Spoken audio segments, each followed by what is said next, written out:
ጤና ይስጥልን እንደምን አላችሁ ተወደዳችሁ የዚህ ፕሮግራም ተከታታዮች፣ የእግዚአብሔር ስም የተመሰገነ ይሁን። እንዴት ነበር ዊኬንድ? ሁሉ አማን? ክብር ለእግዚአብሔር ይሁን። ሉቃስ ወንጌል ምዕራፍ 19 ላይ ስንመለከት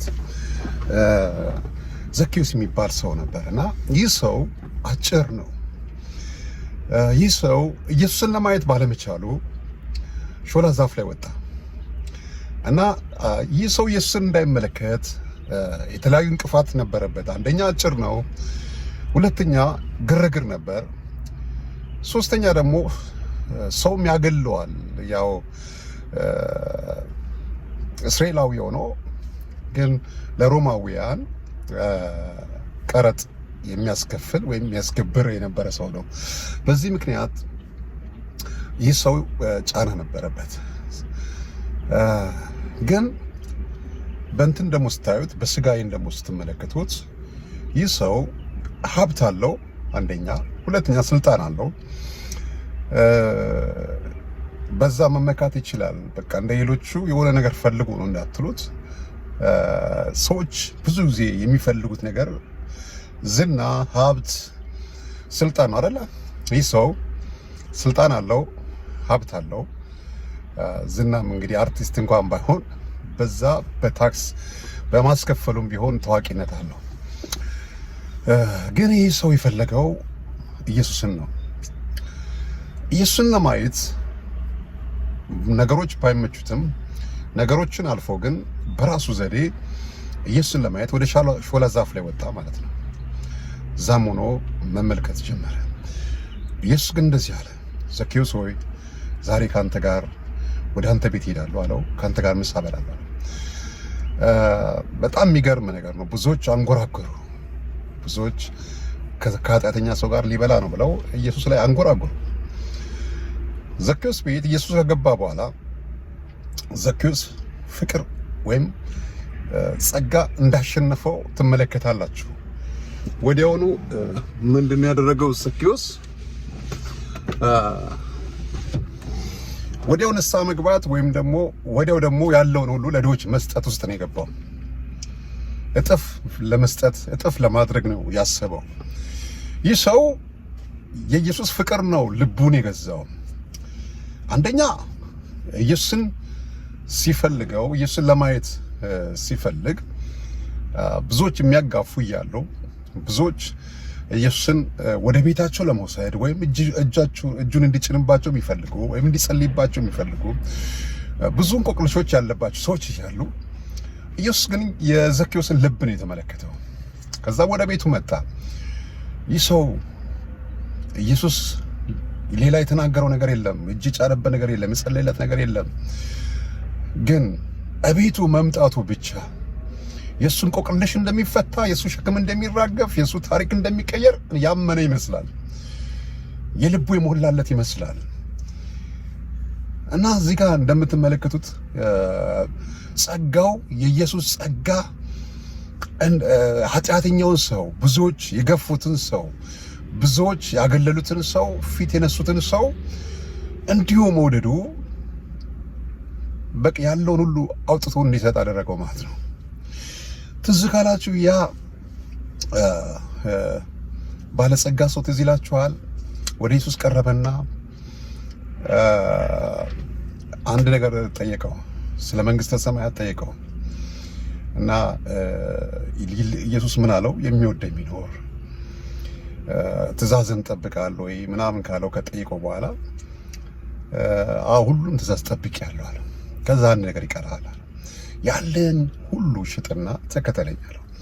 በዛ ሰዓት ከነከነው፣ ከበደው። ኢየሱስም ባለጸጋ ወደ እግዚአብሔር መንግስት ከሚገባ ግመል በመርፌ ቀዳዳ ቢያልፍ ይቀለናል። እና እዚህ ጋር የዚህ ሰውዬ ችግር ምንድን ነው ካላችሁት፣ ሀብታም ሆኖ አይደለም እኮ ችግሩ፣ ገንዘብ መኖሩ አይደለም ችግሩ። ችግሩ ያለው ገንዘብ አምላኪነቱ ላይ ነው። ችግሩ ያለው ከነከነው፣ ያለውን ሸጦ ያለውን ፎከስ ያደረገበትን፣ አይኑ ያረፈበትን፣ ልቡ ያረፈበትን፣ ሁሉ ነገር ያረፈበትን ነገር ሸጣ ተከተለኝ ሲለው ከበደው። እዚህ ጋር ደግሞ ኢየሱስ ሊያሳይ የፈለገው ምንድነው?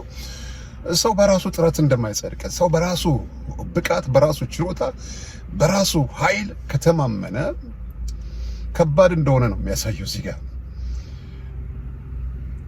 ገንዘብን አይደለም መከተል ያለብህ፣ ገንዘብ ራሱ ይከተል።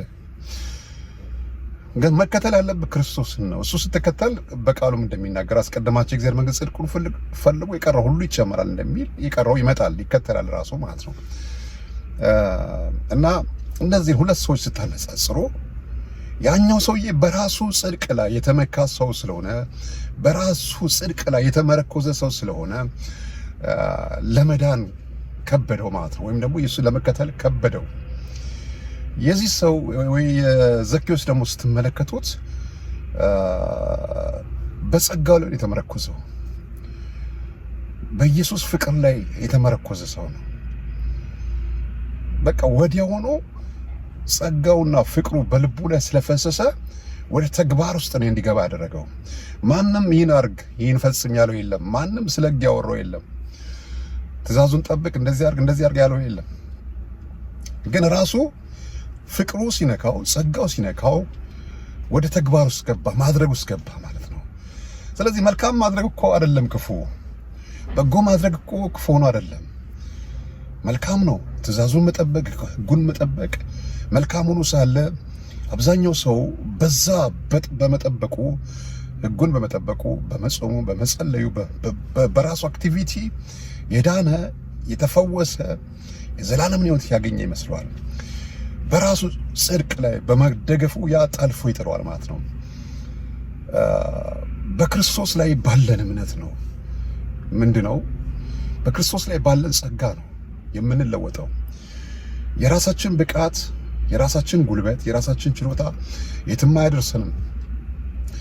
ያ ትምክህታችን፣ ያ በራሳችን ላይ ያለን መደገፍ ጠልፎ እንዳይጥለን በክርስቶስ ላይ እንደገፍ። ትዝ ካላችሁ ጴጥሮስ ኢየሱስ በኋላ መራመድ ሲጀምር ምን ማድረግ ጀምሮ ነበረ? ጴጥሮስ አንተ ከሆንክ እኔም ወደ አንተ ልምጣ አለና በኋላ መራመድ ጀምሮ ነበር። እየተራመደ እየሄደ ሳለ መስመጥ ጀመረ።